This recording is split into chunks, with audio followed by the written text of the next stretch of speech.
বিত্তহীনদের প্রতি হযরত মুহাম্মদ সাল্লাল্লাহু আলাইহি ওয়াসাল্লামের মমত্ববোধ। মুসলমানদের মাঝে আমির, গরিব, ধনী, দরিদ্র সকল শ্রেণীর লোকজনই ছিল, কিন্তু রাসূলুল্লাহ সাল্লাল্লাহু আলাইহি ওয়াসাল্লাম সকলের সাথে সমান ব্যবহার করতেন এবং গরিবদের সাথে তিনি এমনভাবে মিশতেন যেন বাস্তব পৃথিবীর ধন সম্পদ না থাকার কারণে তাদের অন্তরে দুঃখবোধ জেগে না ওঠে। একবার মানব সুলভ আচরণের ভিত্তিতে তার একটি কাজ ইহুদিদের প্রতিকূলে গেল। তিনি এই কাজের জন্য আল্লাহ পাকের কাছে ক্ষমা প্রার্থনা করলেন। মক্কার ঘটনা। একবার কতিপয় কুরাইশ সর্দার তার সামনে বসা ছিল। তিনি তাদেরকে ইসলামের দাওয়াত দিলেন। ঘটনাক্রমে হযরত আব্দুল্লাহ বিন উম্মে মাকতুম অন্ধ ও গরিব সাহাবী সেখানে এসে উপস্থিত হলেন। এদিকে তিনি তাদের সাথে কথাবার্তা বলছিলেন। কুরাইশ সর্দারগণ ছিল খুবই অহংকারী ও গরিমার অধিকারী। এতে তারা অসন্তুষ্টি প্রকাশ করল। তিনি ইবনে উম্মে মাকতুমের দিকে লক্ষ্য করলেন। তিনি লক্ষ্য করলেন না এই প্রত্যাশায় যে হযরত এই ইসলাম বিদ্বেষী সর্দারগণ ইসলাম কবুল করে ধন্য হবে এবং তাদের অন্তরে সত্যর আস্বাদ লাভে কৃতার্থ হবে। তিনি আল্লাহ পাকের নিকট এই তারতম্য সুলভ আচরণ গ্রহণযোগ্য হলো না। সঙ্গে সঙ্গে এই আয়াত নাজিল হলো, হে রসূল, আপনার কাছে একজন অন্ধ আগমন করল, আপনি সেই দিকে খেয়াল করলেন না। আপনার নসিহত ও উপদেশ অবশ্যই তাকে পবিত্র করে দিত এবং সে নসিহত কবুল করে নিত, কিন্তু আপনি তাদের প্রতি মনোনিবেশ করেছেন যারা আদৌ আপনার নসিহতের প্রতি কর্ণপাত করেনি। তারা যদি পবিত্রতা গ্রহণ না করে, এতে আপনার অসুবিধা কি? বরং যে আল্লাহর ভয়ে আপনার কাছে দৌড়ে আসে অথচ আপনি তার প্রতি খেয়াল করছেন না, এমনটি হতে পারে না। মূলত নসিহত হচ্ছে আম বা সাধারণ, যে চায় সে তা কবুল করতে পারে।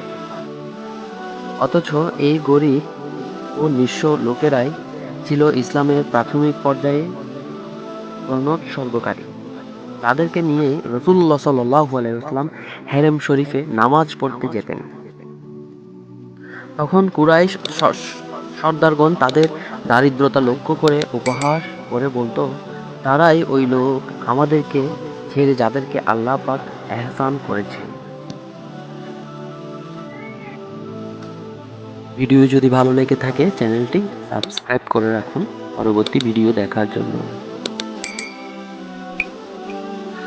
তারাই ওই লোক আমাদেরকে ছেড়ে যাদেরকে আল্লাহ পাক এহসান করেছেন। কিন্তু রাসূলুল্লাহ সাল্লাল্লাহু আলাইহি ওয়াসাল্লাম আনন্দের সাথে তাদের এই উপহাসকে বরদাস্ত করতেন। হযরত সাদ বিন আবি ওয়াক্কাস রাদিয়াল্লাহু আনহু এর মেজাজে কিছুটা বড়াই ভাব ছিল। তিনি নিজেকে গরিবদের থেকে উন্নত মনে করতেন। রাসূলুল্লাহ সাল্লাল্লাহু আলাইহি ওয়াসাল্লাম তাকে বললেন, আপনি যা কিছু ধন সম্পদ লাভ করেছেন তা গরিবদের কারণেই। হযরত উসামা বিন যায়েদ রাদিয়াল্লাহু আনহু বলেন, আমি জান্নাতের দরজায় দাঁড়িয়ে দেখলাম অধিক সংখ্যক গরিব ও নিঃস্ব লোক সেখানে প্রবিষ্ট রয়েছে। হযরত আব্দুল্লাহ বিন ওমর ইবনুল আস রাদিয়াল্লাহু আনহু বর্ণনা করেন, আমি একবার মসজিদে নববীতে বসেছিলাম। আমার এক পাশে গরিব মুহাজির শ্রেণী বসা ছিলেন। এমন সময় রাসূলুল্লাহ সাল্লাল্লাহু আলাইহি ওয়াসাল্লাম তশরিফ আনয়ন করলেন এবং তাদের সাথে বসে পড়লেন। তা দেখে আমিও আমার স্থান থেকে উঠে তাদের সাথে বসে গেলাম। রাসূলুল্লাহ সাল্লাল্লাহু আলাইহি ওয়াসাল্লাম বললেন, ফকির মুহাজিরিনদের জন্য খুশখবরি, তারা দৌলতমন্দদের চেয়ে 40 বছর পূর্বে জান্নাতে প্রবেশ করবেন। আব্দুল্লাহ বিন আমর বলেছেন, আমি দেখলাম এ কথা শুনে তাদের চেহারা চমকে উঠল। আমি আক্ষেপ করতে লাগলাম, হায়, আমি যদি তাদের দলভুক্ত হতাম। একবার রাসূলুল্লাহ সাল্লাল্লাহু আলাইহি ওয়াসাল্লাম একটি মজলিসে উপস্থিত ছিলেন। এমন সময় একজন লোক তার সম্মুখে দিয়ে গমন করল। রাসূলুল্লাহ সাল্লাল্লাহু আলাইহি ওয়াসাল্লাম পার্শ্বস্থিত একজনকে জিজ্ঞেস করলেন, এই লোকটি সম্পর্কে তোমার ধারণা কি? সে উত্তরে বলল, লোকটি আমির উমরা শ্রেণীর। আল্লাহর শপথ, সে এতখানি উপযুক্ত যে যদি সে আত্মীয়তার বন্ধন স্থাপন করতে চায় তাহলে তা গ্রহণযোগ্য বিবেচিত হবে, আর সে যদি কাহারও জন্য সুপারিশ করে তা কবুল করা হবে। এ কথা শুনে রাসূলুল্লাহ সাল্লাল্লাহু আলাইহি ওয়াসাল্লাম নিশ্চুপ রইলেন। কিছুক্ষণ পর একই পথে অপর একজন লোক গমন করল। রাসূলুল্লাহ সাল্লাল্লাহু আলাইহি ওয়াসাল্লাম পুনরায় তাকে জিজ্ঞেস করলেন, এই ব্যক্তি সম্বন্ধে তোমার ধারণা কি? সে বলল, ইয়া রাসূলুল্লাহ সাল্লাল্লাহু আলাইহি ওয়াসাল্লাম, তিনি ফকির মুহাজির, তিনি আত্মীয়দের প্রস্তাব পাঠালে তা গ্রহণযোগ্য হবে না,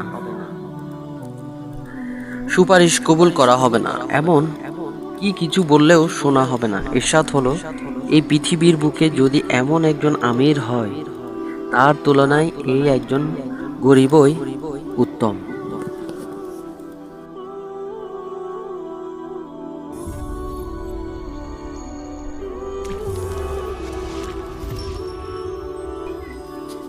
পরবর্তীতে আরও ইসলামিক ইতিহাস শুনতে চ্যানেলটি লাইক, কমেন্ট, শেয়ার এবং সাবস্ক্রাইব করে রাখুন।